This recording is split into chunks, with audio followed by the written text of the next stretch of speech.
Prince Ibn Battuta was the traveler for whom the word globetrotter is used, and the same applies for my guest today, Mr. Savir Julka.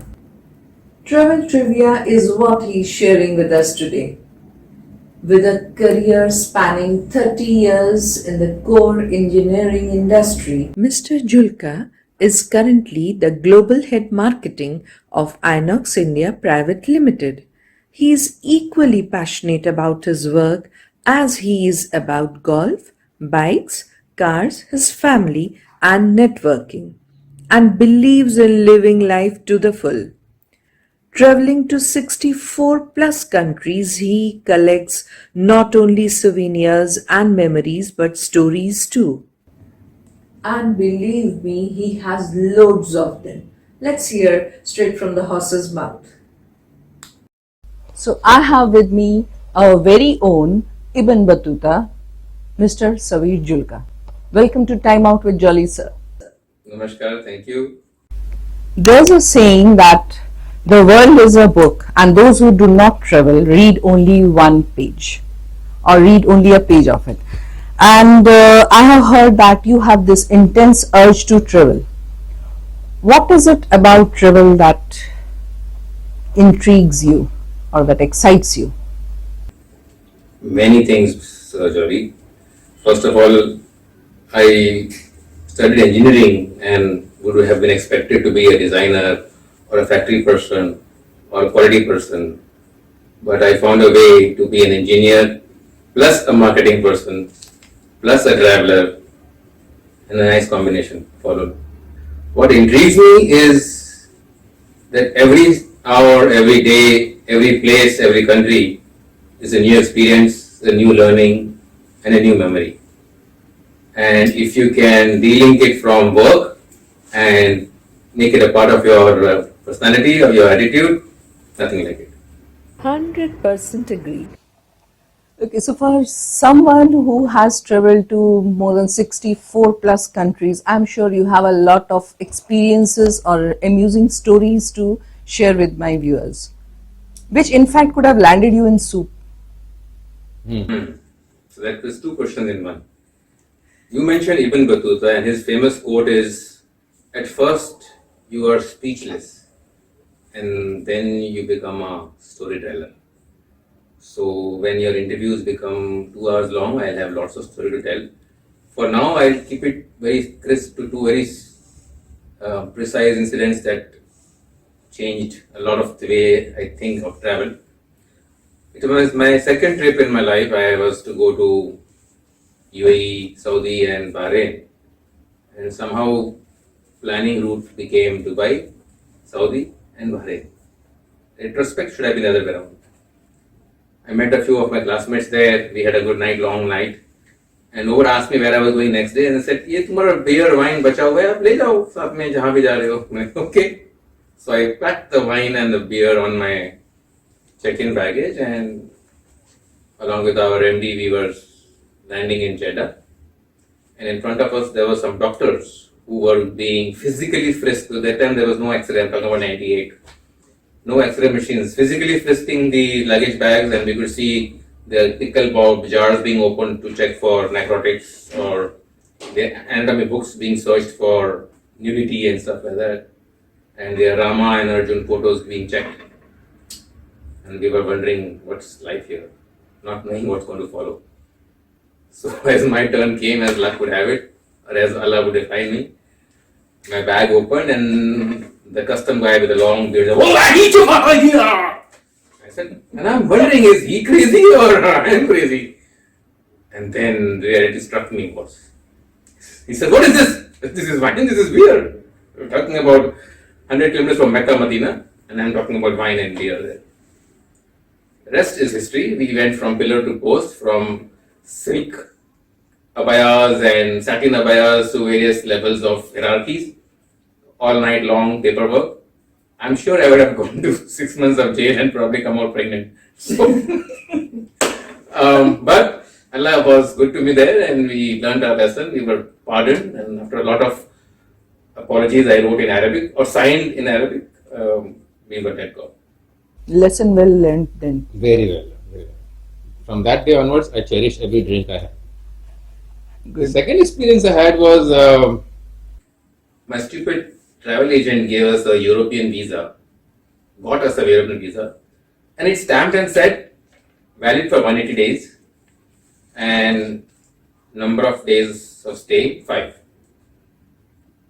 And his interpretation, and I'm talking about almost 10-15 years ago, his interpretation was you can go in, it's multiple entry visa, you can go in and go out, every time you go only 5 days you can stay. Okay, so my trip was to 3 countries in Europe and UK. So he changed the itinerary to 5 days in Portugal and Spain, and then in order to comply with the visa rule, he sent me to to UK, and then he says just come back in the night flight, it's just small extra charge, and then you do your next appointment in Germany, and then finish back and go back to London for your next appointment. Very good. So I stayed 5 days in Europe. I went to change the visa status to UK, just spent a night there, came back in the morning. Lufthansa says, yeah, you can go. They let me, British Airways says, yeah, you can go. And I landed in Germany. And then the famous dialogue which comes in all the English movies, can you step aside, please? I was told to step aside. My appointment was in the afternoon, so I was no hurry to shave and dress up. I was in pretty casual jackets and, not yet shaved and all, so not looking very interesting. And if you remember the movie, The Terminal by Tom Hanks, he was there for I think 90 days, I don't know. But I was there for about 10 hours and they were the most horrendous hours of my life. I was literally a fugitive, I was literally a captive. I always had 2 policemen next to me. And even if I had to go to loo, one outside, one near the loo door, and even I have to go to cafeteria, they were accompanying me. The beautiful lady there wants to ask me, sir, what do you like to have? And I looks at the policeman and thinks that she's dealing with the convict. Very nice. And again, interpretation issues. They said, no, this is 5 days. So I said, you give me a 5-day visa for 180 days validity. Yes, sir. And I thought, that was only in India. But anyway, lesson learned, you have to be very aware of your visa status, interpretations. So I was legally deported back to UK without me knowing. My bags were put on the next flight, my seat was changed the next flight, and 2 guys escorted me to my seat in the aeroplane, business class seat, but with policemen escorts. And only when I was belted and the door of the plane was going to be closed, they came and gave my passport in my hand. Oh geez, so we all have heard about deportation and somebody has been through it. So, there were lessons learned for you, but I must say that humorous or useful tips for the other travelers. And isn't it? Yes, everybody has their own experiences, and some people regret them, some people are scared of them. But it seems you have enjoyed them more. Exactly. See, if you put humor into it, if you put learning into it. And this was just a glimpse of one of the savviest of travelers, Saveer Julka, I must say. So finally, Mr. Julka, I can say that you have been there and seen it all. Should I say done it all too? Ji, haan ji. Okay. So good. But as an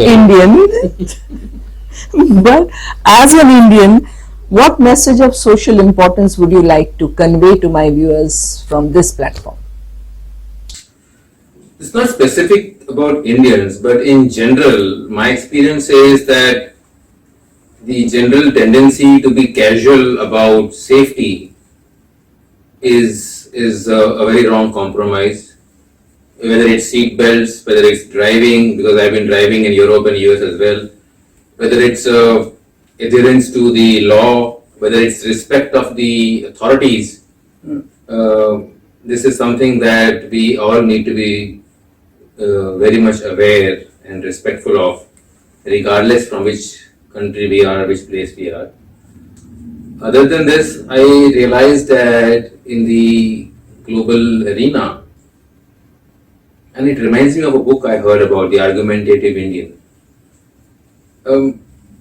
We would normally listen to reply, but if we change that to listen to understand, a lot of perspectives would change, a lot of issues would not arise and a lot of settlements would happen faster. Well said, Mr. Julka. And again, linked to that is a corollary, I should say, whenever in a dispute or a conflict, I've learned and I advocate myself is to attack the problem, not the person. Because it's the problem that gets people to fight or dispute, and getting to be leveling it to individual, whether it's corporates or personals or families, will never achieve the purpose. And my global experience tells me that conflicts and disputes are best settled when both the sides look at the problem and solve it. Lastly, travel planning, as I already told you, my experiences, good awareness of what you want to do, what you should not do, like I should not have done, and full aware of the cultures, the norms of the country you are visiting, the preferences of the people you visit. Food habits, eating habits, timing of the food. We drink first, eat later. The rest of the world eats first and drinks later. So things like these you learn when you travel. True and very well said. I hope this would be helpful to many of the other travelers. So thank you, Mr. Julka, for taking out time from your busy traveling schedule, I should say. Thank you so much. Shukran Habibi. Lessons learned by travelers, especially to Saudi, I guess. Friends, we all have two eyes, but no one has the same view. And Mr. Julka sure believes in looking at the brighter side of life. I am sure you found his travel trivias entertaining as well as interesting. Thank you so much for watching.